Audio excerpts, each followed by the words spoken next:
for watching. I'm going to show you guys how to replace your battery in your BMW key fob. This one is very common. And what you're going to do, if yours looks like this, flip it over. I believe it's the F series. Push this button and slide that key out. There's a button right here.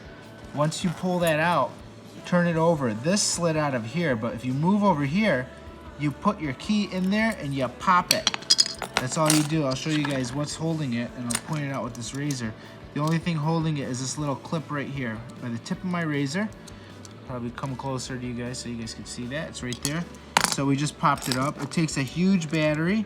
It's called a CR2450. And if your key is not working at all and you put a new battery in, you're probably gonna have to scrape these little tiny prongs on the tips.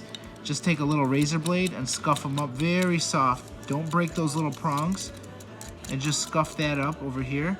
And also on the sidewall over here is where your contacts are. So if you're not getting contact, that could be the reason.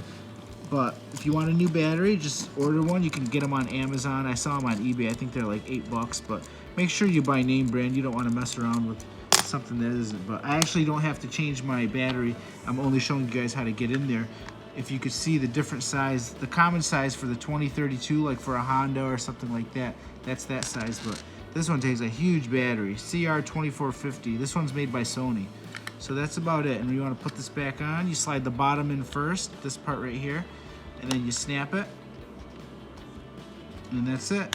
And then we're going to slide this back in. Oh, I didn't pop it good. Jeez. Okay. Try that again.